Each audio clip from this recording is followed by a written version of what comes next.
कक्षा 12वीं में लेखा शास्त्र विषय लेकर पढ़ने वाले प्रिय विद्यार्थियों, सुप्रभात। विद्यार्थियों, आप में से कुछ विद्यार्थी ऐसे होंगे जो नियमित रूप से परीक्षा दे रहे होंगे और कुछ विद्यार्थी ऐसे होंगे जो स्वाध्यायी रूप से बोर्ड की परीक्षा में शामिल होंगे। आप दोनों के लिए ये वीडियो उपयोगी है। विद्यार्थियों, राज्य स्तर से आपकी परीक्षा की तैयारी के लिए प्रश्न बैंक मिला है और उस प्रश्न बैंक की आपने फोटोकॉपी करवा ली होगी। प्रश्न बैंक के सवालों को हल करके आपको देखना बहुत जरूरी है, क्योंकि इसी प्रकार के यदि सवाल आपके परीक्षा में आते हैं तो आप उनको आसानी से सही कर पाएंगे। विद्यार्थियों, आज की इस वीडियो में हम बात कर रहे हैं इकाई नंबर 2 में जो साझेदारी के सवाल हैं, उन साझेदारी के सवालों में लाभ हानि नियोजन खाता किस प्रकार से बनाना, profit and loss appropriation account कैसे बनाना है, उसकी हम बात कर रहे हैं। तो हम बात कर रहे हैं सवाल नंबर 8 और सवाल नंबर 6 की। सवाल नंबर 8 में भी profit and loss appropriation account पूछा है और 6 में भी एप्रोप्रिएशन अकाउंट पूछा है, लेकिन दोनों में अंतर है। आइए जान लेते हैं क्या है सवाल।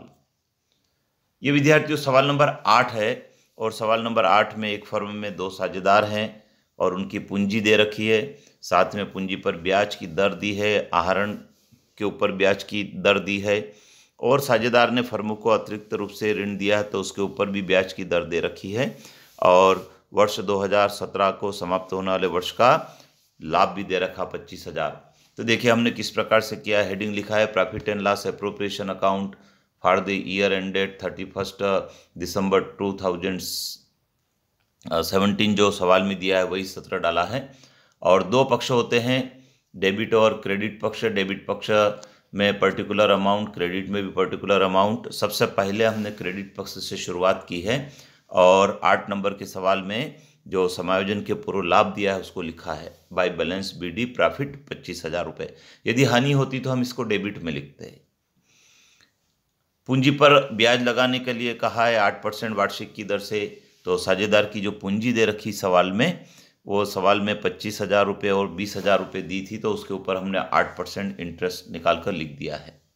इसी प्रकार एक साझेदार है, उसने फर्मों को ऋण दिया है, तो 1 जुलाई को उसने फर्मों को ऋण दिया है तो 6 महीने का हमने इंटरेस्ट लगाया उस पर 6% वार्षिक की दर से। सवाल में दी है दर 10,000 के ऊपर 300 रुपये उसका ब्याज हो गया।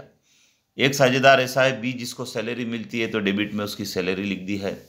क्रेडिट में इंटरेस्ट ऑन ड्राइंग्स। विद्यार्थियों, पूंजी का ब्याज डेबिट में आता है और आहरण का ब्याज क्रेडिट में आता है। तो ये आहरण का ब्याज हमने लिखा है और ये आहरण का ब्याज आपको सवाल में निकाल कर दे रखा था, तो हमने ए का 600 और बी का 500 दिया था तो उसको लिख दिया है। इसके पश्चात क्रेडिट पक्ष का योग लगाया, बड़ा था योग, उसमें से डेबिट की मदों को घटा दिया तो हमारा प्रॉफिट आ गया है और ये प्रॉफिट साझेदारों के पूंजी खाते में ट्रांसफ़र कर दिया। लिखा है to profit transfer in partners capital account. अब हम सवाल में देखते हैं कि कोई लाभ विभाजन का अनुपात नहीं दे रखा है, तो इसको समान अनुपात में हमने डिवाइड कर दिया साझेदारों में। यह हमारा 8 नंबर का सवाल था विद्यार्थियों। अब हम बात करेंगे 6 नंबर के सवाल की। तो 6 नंबर का सवाल अलग ढंग का है। उस सवाल में 3 साझेदार हैं और एक साझेदार ने दूसरे साझेदार को न्यूनतम लाभ की गारंटी दी है। तो आइए जानते हैं किस प्रकार से वो सवाल बनेगा।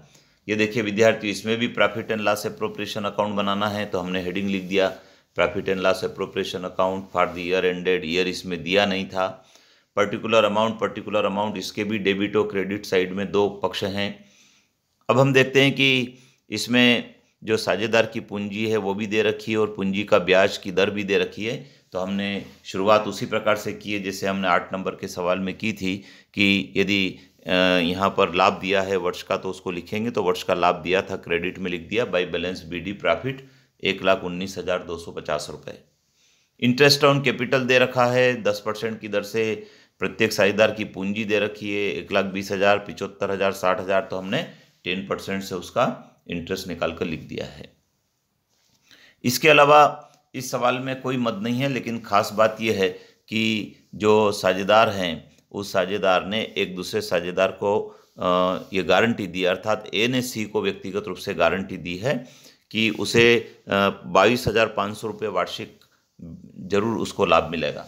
तो हम देखते हैं इसका लाभ विभाजन हमने किया। 1,19,250 क्रेडिट का योग था, इसमें से डेबिट के योग को हमने घटा दिया तो हमारा जो अंतर आया तो वह आया था 93,750 रुपये। इस 93,750 रुपये में जो 3 साझेदार है उनका हिस्सा है ABC का, और उसका अनुपात भी दिया है 5:3:2। तो हम देखते हैं कि A ने C को गारंटी दी है कि उसको 22,500 रुपये मिलेंगे, तो उसको 22,500 रुपये मिल गए। हमने डेबिट में लिखा to profit transfer in partners capital account, C को दे दिए 22,500 रुपये। B में कोई परिवर्तन नहीं हुआ, B ने किसी को कोई गारंटी नहीं दी थी, तो B को B का हिस्सा मिल जाएगा, और B का हिस्सा है 3/10, B को मिल गया 28,125 रुपये। अब बात करते हैं A की। A का फर्म में हिस्सा 5/10 है, तो 5/10 से हम कैलकुलेट करते हैं तो वो आता है 46,875 रुपये। लेकिन उसने गारंटी दी थी C को कि उसे 22,500 रुपये मिलेंगे।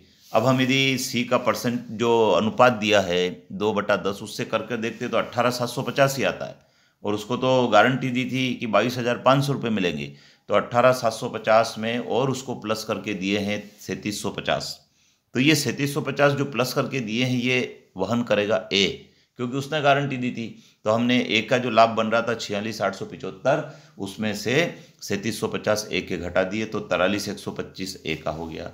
इस प्रकार से प्रॉफिट का डिवाइडेशन हो गया है। C को मिल गया 22,500, मिलने थे 18,750, लेकिन गारंटी दी थी 22,500 की, तो प्लस कर दिए 3,750। A के लाभ में से प्लस किए तो A के लाभ में से माइनस कर दिए, और B को जो मिलना था वो मिल गया। तो ये लाभ की गारंटी का सवाल था। महत्वपूर्ण सवाल है विद्यार्थियों।